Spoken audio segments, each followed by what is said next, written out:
Bueno, bendiciones. Vamos a continuar con el estudio de la hermenéutica. Recordemos que la hermenéutica es las herramientas, las leyes que tengo para poder hacer una correcta interpretación de los textos bíblicos.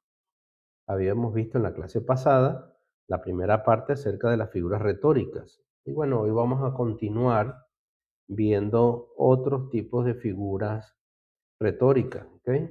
Recuerden que las figuras retóricas utilizan el lenguaje figurado para poder expresar una verdad espiritual, ¿ok? Necesitamos conocerla cada una de ellas, ¿ok? Entonces, ¿cuál es el objetivo de esta clase? Bueno, vamos a distinguir entre lo que son las figuras retóricas, ¿ok? Identificarlas claramente.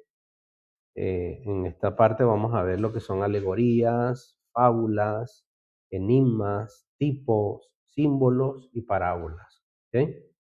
Vamos a aplicar esas reglas de interpretación para poder identificar esas figuras retóricas en específico. Vamos a ver ejemplos bíblicos claros y vamos a comprender el propósito doctrinal de esas figuras retóricas, ¿ok? Entonces, la primera de ellas es la alegoría, ¿ok? Es básicamente una historia o descripción donde los personajes, los objetos y acciones representan ideas y principios o realidades espirituales. El autor busca el significado más profundo y no la historia superficial. Por eso que una alegoría es, podemos resumirla, una historia con dos significados, ¿ok? Aquí hay una característica clave y es que a diferencia de una metáfora aislada, ¿ok? La alegoría da la historia completa, ¿vale? Por ejemplo, tú eres la luz del mundo, ¿ok? Eso hablando de Cristo, eso sería una metáfora, ¿no? Pero eh, no tiene más elementos significativos correspondientes. Entonces, la alegoría hace ese complemento, esa totalización de lo que es la, la comparación, en este caso la metáfora, ¿ok? Entonces, una alegoría va más allá, es una historia completa. Por ejemplo, Juan 6, 51 al 65, que dice, yo soy el pan vivo, el pan que yo daré es mi carne, el que come mi carne y bebe mi sangre tiene vida eterna. ¿Ok? Aquí fíjense que hay una explicación y es que Jesús no habla de canibalismo. El pan representa su cuerpo y el comer y el beber representa recibirle, creer en él. ¿Sí? Entonces, el mismo pasaje da la interpretación. En los versículos 63 al 65 dice, hablando del espíritu y la fe. ¿Ok? Entonces, la alegoría exige una interpretación espiritual. Fíjense cómo la alegoría pasa de ser una simple metáfora de una comparación de dos elementos a dar una historia completa donde hace esa asimilación de lo que se quiere decir, ¿ok? Vamos a ver otros ejemplos bíblicos. El Salmo 80, del 8 al 13, dice, la vid traída de Egipto es Israel, las raíces son su establecimiento. El puerco montés y las bestias son las naciones enemigas, o sea, Asiria y Babilonia. Fíjense que está dando toda una historia completa, ¿ok? Acerca de Israel, ¿ok? Y acerca también de los otros pueblos, ¿ok? Entonces la alegoría, ¿ok? Pasa más de ser una simple metáfora a dar una explicación completa de una historia, ¿ok? Vamos a ver otro ejemplo, Isaías 5 del 1 al 7. La viña es la casa de Israel, ¿ok? El vallado y la torre son la protección de Dios. Las uvas silvestres son las injusticias del pueblo y Dios esperaba juicio, o sea, el mispat, y vio derramamiento de sangre. ¿Ok?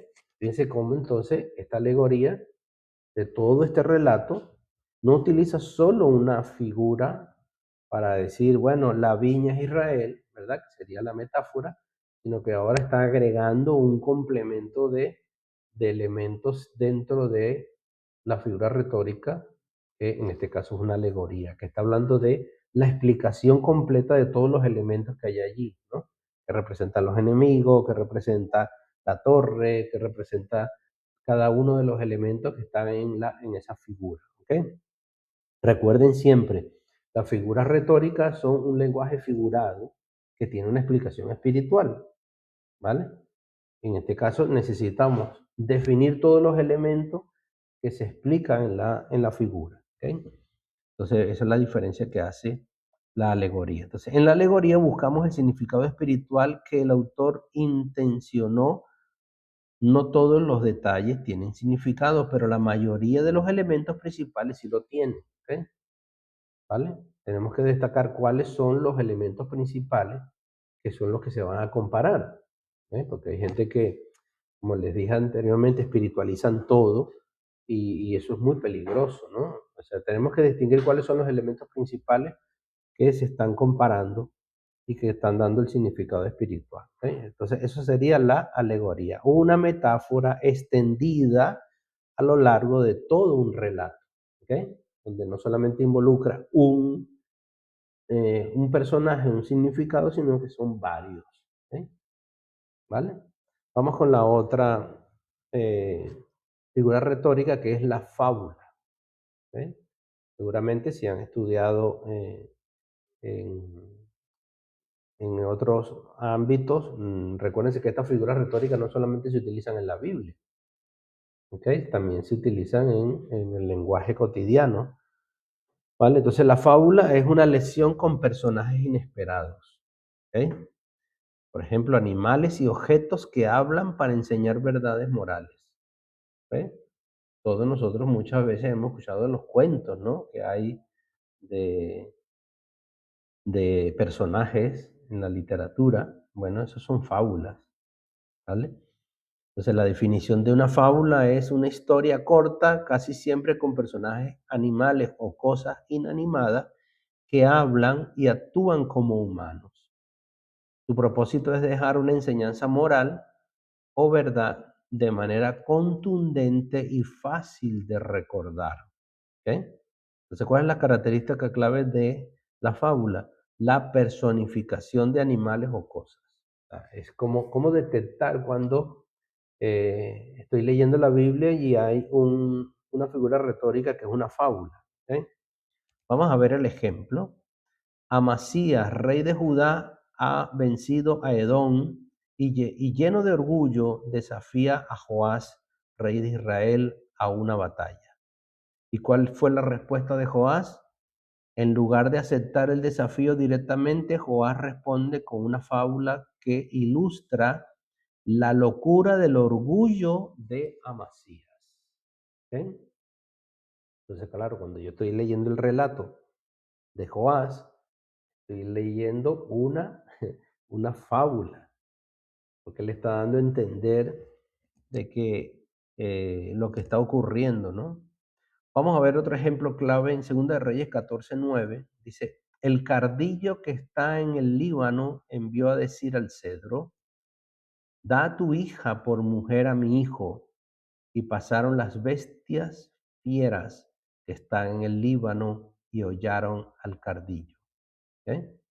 Segunda de Reyes 14:9. Entonces, vamos a identificar aquí el cardillo es un arbusto espinoso y débil.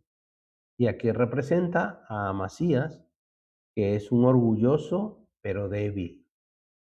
¿Ok? Tenemos el cedro, que es un árbol grande y fuerte. ¿Y quién es ese? Joás, el poderoso, el guerrero. ¿Eh? Y las bestias son el ejército de Israel que aplastará a Judá.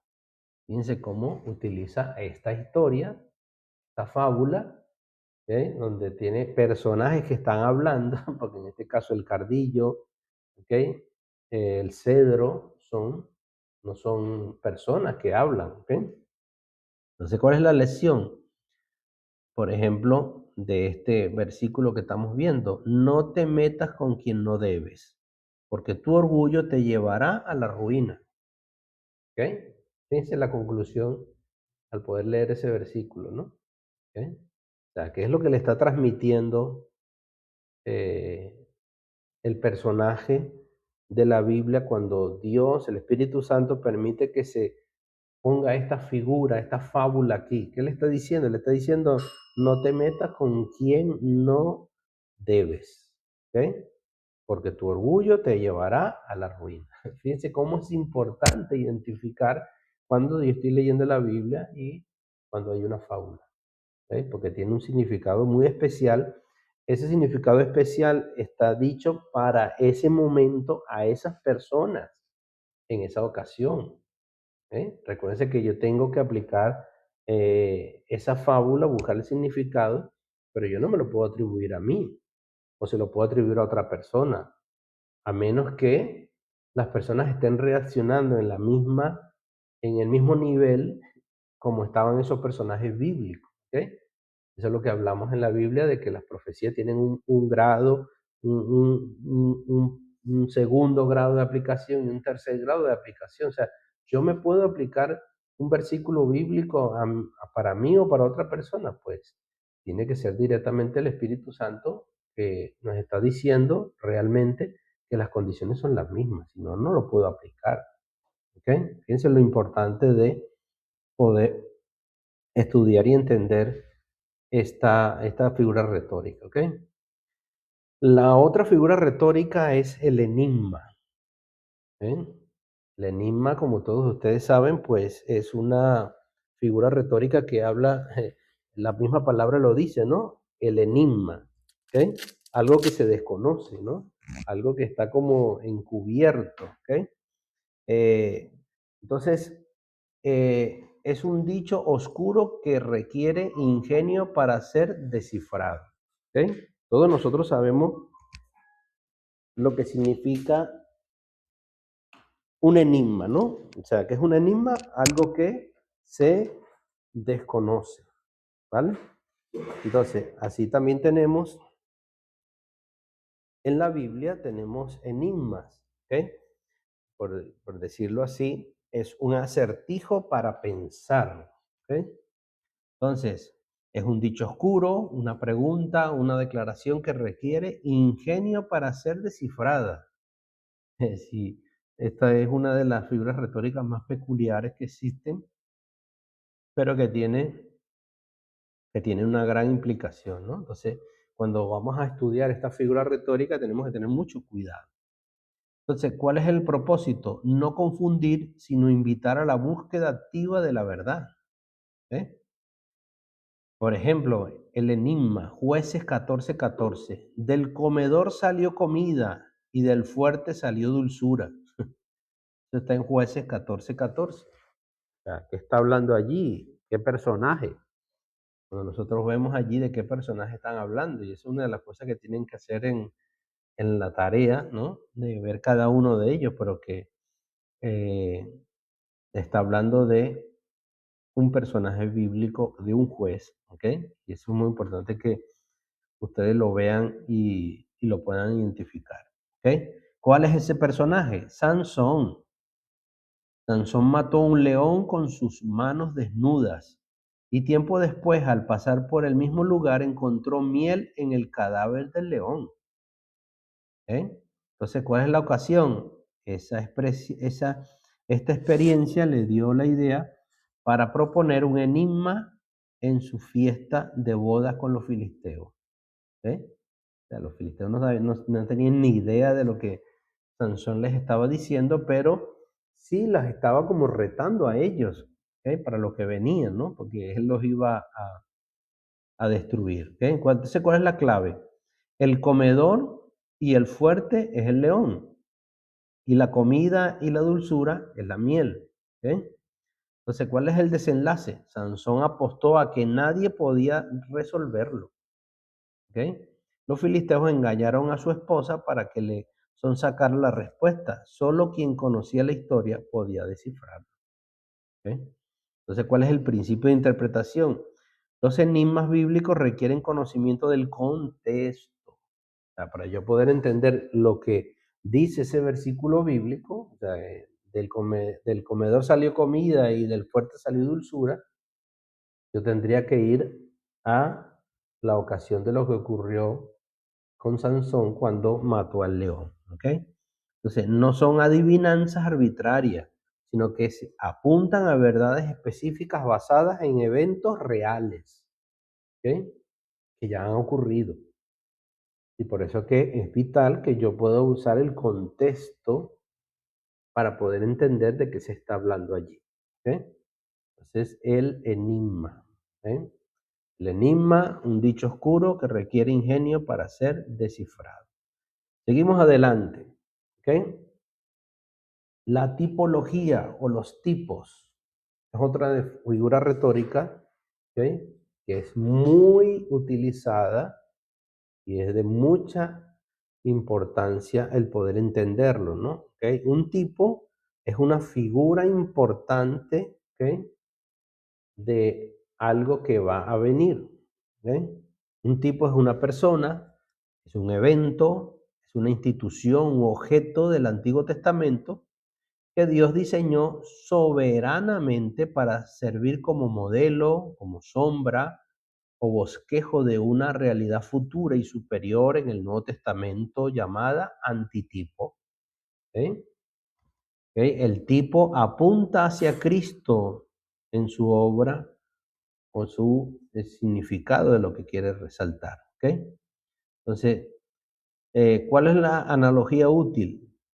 Piensen en un arquitecto que hace una maqueta de un gran edificio, ¿ok? La maqueta que tenemos allí puesta en la oficina es el tipo, ¿ok? Y el edificio real, ya construido, es el antitipo, ¿ok? La maqueta tiene la misma forma, pero es más pequeña, hecha de materiales diferentes, ¿ok? Y su propósito es mostrar cómo será la obra final, ¿ok? Entonces, por eso en la Biblia tenemos tipos que nos reflejan cómo serán los eventos futuros o cómo serán, en este caso, los personajes futuros. Tenemos tipos de Cristo, tenemos tipos del anticristo, tenemos, pero predominantemente de Jesús y de su obra salvadora. ¿Ok? Entonces vamos a ver las reglas de oro para interpretar esos tipos. Porque hay que tener unas cosas bien definidas. Solo debemos considerar un tipo si el Nuevo Testamento explícitamente lo confirma como tal. No debemos inventar tipos por nuestra cuenta. ¿Ok? O sea, no es que, bueno, esto es tipo de esto es tipo de lo otro, no. O sea, el Nuevo Testamento, que es decir, la obra culminada, el edificio ya realizado, es el que me va a decir entonces cuáles son los tipos que voy a conseguir en el Antiguo Testamento. Entonces, número 2, el tipo es inferior. ¿Ok? El tipo siempre es imperfecto y menor que la realidad que se representa. No buscamos correspondencia exacta en todos los detalles. En el Nuevo Testamento usa solo los rasgos principales. ¿Ok? Por ejemplo, José es tipo de Jesús, es tipo de Cristo. ¿Dónde lo entendemos? En el Antiguo Testamento. José fue repudiado por sus hermanos, fue vendido. Sin embargo, él fue el libertador de no solamente su pueblo, sino de todo el mundo, porque cuando él estaba en Egipto, pues él logró establecer eso para beneficiar a toda la humanidad. Entonces, por eso decimos que José es un tipo de Cristo. Pero fíjense que José no fue un hombre perfecto, ¿ok? Solamente es una representación, ¿vale? Es importante esto. Y número 3, ilustran, no fundan. ¿Ok? Los tipos sirven para ilustrar y confirmar las doctrinas que ya nos han enseñado claramente en el Nuevo Testamento. No son la base para establecer una nueva doctrina. ¿Ok? Eso lo vemos mucho en la secta falsa, de tener los tipos como fundamento para establecer una nueva doctrina. Lo vemos mucho en los predicadores que solo utilizan el Antiguo Testamento para predicar. Y realmente necesitamos predicar el Antiguo Testamento, pero que me lleve al Nuevo Testamento. Yo predico del tipo, pero para yo llevar a la realidad a la culminación del antitipo, que es, en este caso, por ejemplo, Jesús. Yo tengo que predicar de salvación, tengo que predicar de Cristo. ¿Ok? Entonces es muy importante que lo que es la tipología lo tengamos claro, ¿no? ¿Vale? Pues vamos a tener una serie de ejercicios para poder identificar los tipos que hay en la Biblia. ¿Ok? Vamos a seguir adelante, por ejemplo, el tipo, ejemplos bíblicos confirmados por el Nuevo Testamento. Vamos a ver 4 ejemplos fundamentales donde el Nuevo Testamento identifica explícitamente el tipo. Por ejemplo, número 1, Adán como tipo de Cristo. Romanos 5:14. Adán, el cual es figura o tipo del que había de venir. Adán trajo muerte y condenación a todos. Pero Cristo, el segundo Adán, trae vida y justificación a todos los que creen. El tipo muestra el contraste, uno trajo destrucción y el otro trajo salvación. ¿Ok? Número 2, la serpiente de bronce. En Juan 3:14 dice, como Moisés levantó la serpiente en el desierto, así es necesario que el Hijo del Hombre sea levantado. ¿Ok? Entonces, mirar la serpiente traía sanidad física. Eso fue lo que ocurrió en el Antiguo Testamento, ¿no? Lo que Dios le dijo a Moisés. Entonces, mirar a Cristo en la cruz trae sanidad espiritual, salvación. O sea, no es que yo ahora voy a levantar una serpiente, inclusive fíjense que es tan tremendo porque ese es el símbolo de la medicina en el día de hoy. ¿Ok? Una serpiente enrollada en una en un mástil, ¿no? ¿Okay? Entonces, ambos fueron levantados para que todos pudieran ver y creer. ¿Okay? Pero no voy a tomar el tipo como algo que yo tengo que hacer para obtener lo que realmente necesito, que es la salvación en Cristo Jesús. Vamos con el tercero, el Cordero Pascual. 1 Corintios 5:7. Porque nuestra Pascua, que es Cristo, ya fue sacrificada por nosotros. Un cordero sin defecto sacrificado para salvar al primogénito israelita. ¿Ok? Eso es lo que se hacía en la fiesta de la Pascua. ¿Ok? Ellos tenían que buscar un cordero sin defecto para sacrificarlo porque representaba cómo Dios los liberó de la muerte de los primogénitos en Egipto. ¿Ok? Pero ese cordero representa a Cristo, porque Cristo es el Cordero de Dios sin mancha, sacrificado para salvar a su pueblo. ¿Ok? ¿Qué representa esto? Bueno, que Cristo no podía tener ninguna falla. Por eso Cristo es el Hijo de Dios. Dios ha tenido un solo Hijo y es Jesucristo. ¿Por qué? Porque en Él no hay ninguna ligamento del ADN humano, sino que Él fue engendrado por el Espíritu Santo. Entonces Él no tenía defecto, no tenía pecado, no tenía nada. ¿Ok? Entonces por eso fíjense la similitud. Ambos fueron sacrificados para salvar de la muerte. ¿Eh? El otro tipo es el sumo sacerdote y el santuario. El sumo sacerdote entraba una vez al año al lugar santísimo con sangre de animales. ¿Ok? Eso lo vemos en el Antiguo Testamento, en los rituales que se hacían en, en el tabernáculo. Entonces el sumo sacerdote tenía que entrar al santuario terrenal con sangre animal. Ahora, Cristo entró una vez y para siempre en el cielo, que es el verdadero santuario, con su propia sangre. ¿Ok? Entonces Cristo obtuvo eterna redención, no temporal. ¿Ok? Por eso es que ahora Cristo no tiene que seguir muriendo por las personas. Ya Él entró una vez y para siempre, por todas las personas, por los pecados que hemos cometido, los que cometemos hoy y los que cometeremos mañana. O sea, todo el sacrificio de Cristo es perfecto. ¿Ok? Entonces es muy importante esto, ¿no? No vamos a exagerar y vamos a sacar tipos de todos, ¿no? Y es muy explícito y muy preciso en esto, ¿no? Vamos a ver el símbolo también. Esa es otra figura retórica. El símbolo. Son objetos con un significado profundo.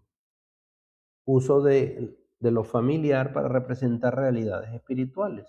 ¿Ok? ¿Cuál es la definición? Es el uso de un objeto, animal, color o acción familiar para representar una idea abstracta o realidad espiritual. ¿Cuál es la diferencia con el tipo? A diferencia del tipo, que es histórico y profético, el símbolo es más atemporal y se basa en una característica inherente o culturalmente aceptada. ¿Ok? ¿Vale? Vamos a diferenciar lo que es un símbolo, ¿vale? A lo que es un tipo. Un tipo está relacionado con personas, ¿ok? Mayormente, ¿no? O con animales que representan a otro personaje. Vamos a ver la característica clave de los símbolos. Su significado es generalmente constante a lo largo de las escrituras, ¿ok? Por ejemplo, el cordero siempre simboliza sacrificio e inocencia, desde el Antiguo Testamento hasta el Apocalipsis. Ese símbolo no cambia, ¿ok? Vamos a ver otros tipos de figuras que pueden sí tener cambios, ¿ok? Pero en este caso esos símbolos no. Ejemplos bíblicos comunes. El león, Apocalipsis 5:5, simboliza majestad y realeza. Y Cristo es el león de la tribu de Judá, ¿ok?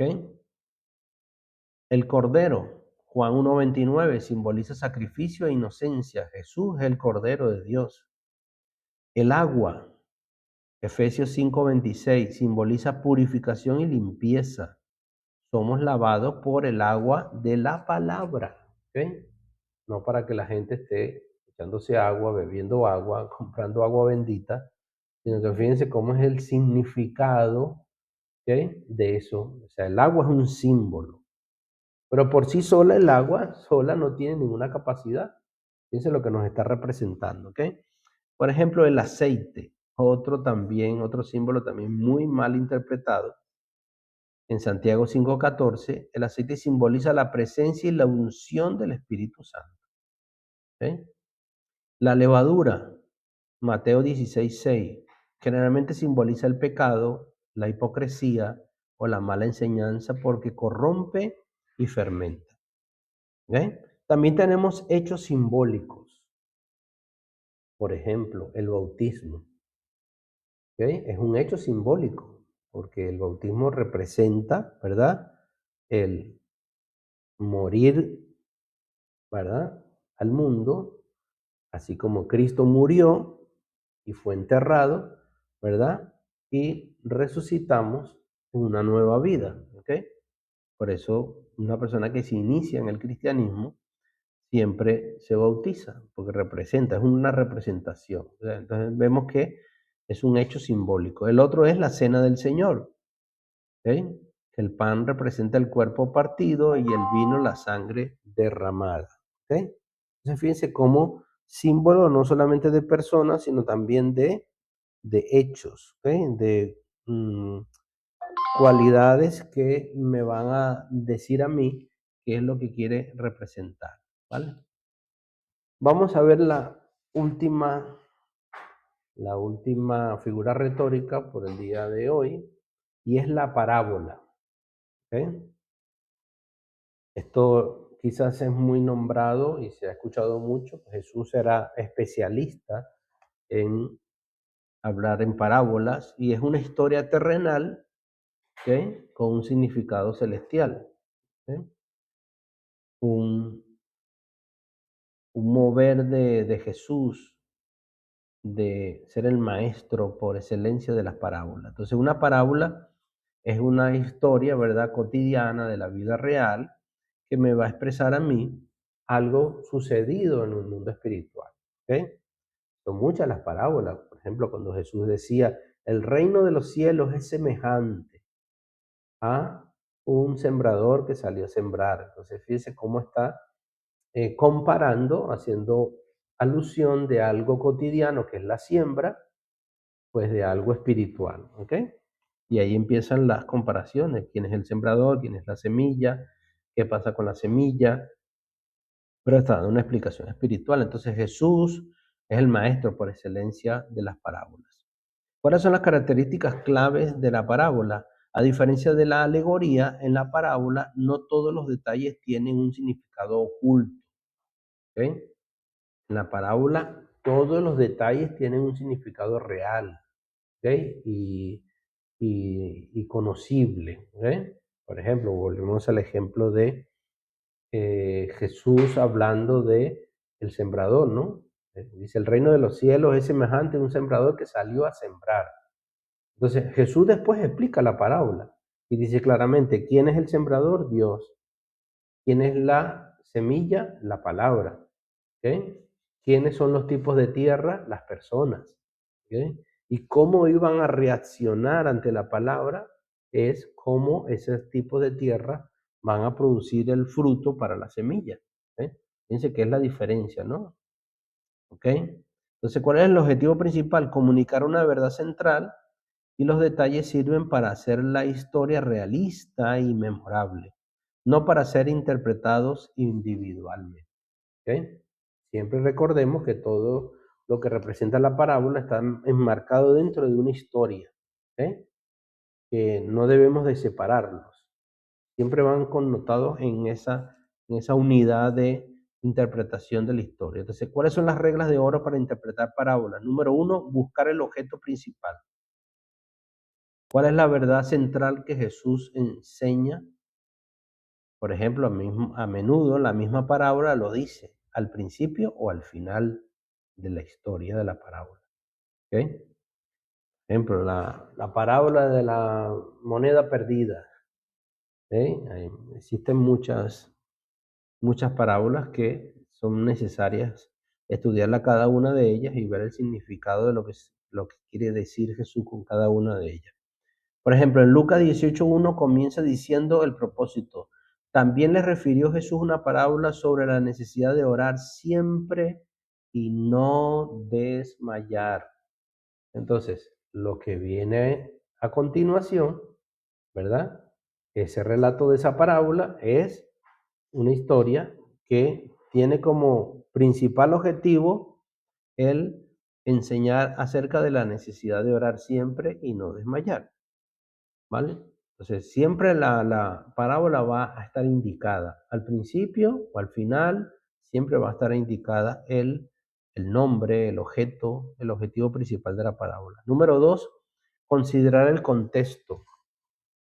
¿Por qué dijo Jesús esta parábola? ¿A quién se le dirigía?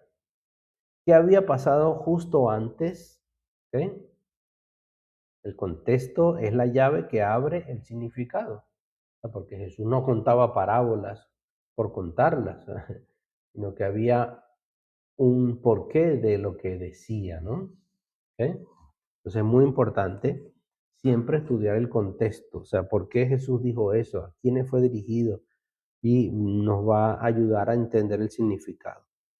Número tres, identificar los rasgos principales. Vamos a concentrarnos en los personajes y acciones principales que impulsan la historia y ignoren los detalles de relleno o adorno que solo hacen la historia más vivida. ¿Ok? Por ejemplo, hay personas que le dan más énfasis a los adornos de la parábola que en sí a la parábola en sí y a los personajes principales. ¿Ok? ¿Me entienden? O sea, el poder entender la parábola es dirigirme principalmente a los personajes principales y a su significado. ¿Ok? No podemos exagerar la parábola, ¿vale? Así que vamos a ver unos ejemplos de interpretación correcta de parábolas. Por ejemplo, en Lucas 11, 5 al 8. Un hombre va a pedir pan a su amigo a medianoche. El amigo que ya está en la cama con sus hijos, al principio no quiere, pero por la importunidad, o sea, insistencia del que pide, se levanta y le da lo que necesita. ¿Cuál es el contexto? Jesús está enseñando sobre la oración. ¿Ok? Jesús acaba de enseñar el Padre Nuestro. ¿Ok? Fíjense cómo está vinculado al contexto. ¿Ok? ¿Cuál es la interpretación, los peligros de esa interpretación? Si aplicamos cada detalle literalmente, llegaríamos a absurdos teológicos. Dios está en la cama. Dios es perezoso y no quiere levantarse. ¿Eh? Dios tiene que ser molestado para que actúe. ¿Ok? Fíjense cómo si yo le doy un detalle a cada parte de la parábola, entonces no voy a realmente poder hacer énfasis. Entonces, ¿cuál es la interpretación correcta? El punto principal es la insensatez de no tomar en cuenta lo principal, que es la insistencia en la oración. La parábola comienza en Lucas 11:1 con la petición: Señor, enséñanos a orar. ¿Ok? El hombre necesitado, ¿a quién representa? Al creyente que viene a Dios con una necesidad. El amigo que da el pan representa a Dios, quien finalmente responde. Y los detalles del relleno, la puerta cerrada, la cama y los hijos, son simplemente el marco de la historia que hace el contraste más efectivo. ¿Ok? Pero no le voy a hacer énfasis a los detalles del relleno. ¿Ok? Ni tampoco voy a aplicar eso literalmente. Y fíjense, aquí es lo importante de poder identificar cuando una parábola se está diciendo y realmente cómo yo sé que es una parábola y cómo debo de interpretarla. Entonces, vamos a ver una conclusión de las 6 figuras retóricas que hemos visto en el día de hoy. Número 1, la alegoría, ¿ok? Que cuenta una historia donde casi todo tiene un significado espiritual. Personajes, objetos y acciones representan ideas y realidades espirituales. ¿Ok? Número 2, la fábula. Que la fábula está caracterizada porque usa animales o cosas inanimadas que hablan. ¿Ok? Para darnos una lección. Entonces, ¿cómo identificar cuando una figura retórica es una fábula? Cuando hay animales, ¿ok? O cosas inanimadas que hablan. ¿Vale? Tercero, el enigma. O sea, cuando yo puedo ver que hay un acertijo o un dicho oscuro, eso seguramente es un enigma, que requiere entonces ingenio para resolverlo. Recuerden que tengo que buscar el contexto para poder entenderlo. Número 4, el tipo. ¿Okay? El tipo que es una sombra que la consigo en el Antiguo Testamento y que apunta la mayoría de las veces a Cristo, ¿okay? A eventos y objetos que tengo en el Nuevo Testamento. ¿Ok? Entonces, esos tipos son diseñados por Dios para darme realidad de las cosas futuras que van a venir. Número 5, el símbolo. Usa objetos familiares, ¿ok? Animales, colores y acciones para representar grandes verdades espirituales de manera constante. Fíjense la diferencia entre un símbolo y una fábula. En el símbolo, los animales no están hablando, ¿ok? En la fábula sí, ¿ok? Pero en el símbolo, los objetos representan cosas espirituales. Y número 6, la parábola, ¿ok? Que la parábola utiliza una historia de la vida diaria para explicar una verdad espiritual desconocida, ¿ok? Entonces, estos son las 6 figuras retóricas y necesitamos, hermanos, para poder tener una claridad, quisiera que prestaran atención a estos 3 principios. Número 1, ser observador cuando se está leyendo un pasaje. ¿Ok? Ser observador en qué, si ese pasaje es literal o es figurado. Número 2, quiénes son los personajes. Número 3, si es una historia. ¿Ok? Número 4, si en el Nuevo Testamento vemos que hay algo acerca de eso, ya sea que sea un tipo o no. ¿Ok? Número 2, tenemos que ser muy cuidadosos. ¿Ok? No vamos a buscar significados ocultos de cada detalle. Es muy peligroso y, como les decía anteriormente, muchos predicadores corren a darle significado a todo, a todo, a todo, y todo se lo aplican a todo el mundo. Y realmente eso no debería ser así. Entonces, siempre tenemos que saber que el significado más importante es que busquemos a Cristo, ¿sí? Es el centro de la escritura, es el centro de toda enseñanza, que todo apunta a Cristo y a la verdad salvadora de Cristo en la cruz del Calvario, ¿ok? Que tenemos que saber utilizar estas figuras retóricas porque de lo contrario entonces podríamos caer en falsas interpretaciones. Así que Dios los bendiga y espero que repitan y puedan estudiar cada una de estas figuras. Y yo sé que con el paso del tiempo estudiándola, la van a poder comprender cada una. Así que Dios les bendiga y que Dios les guarde.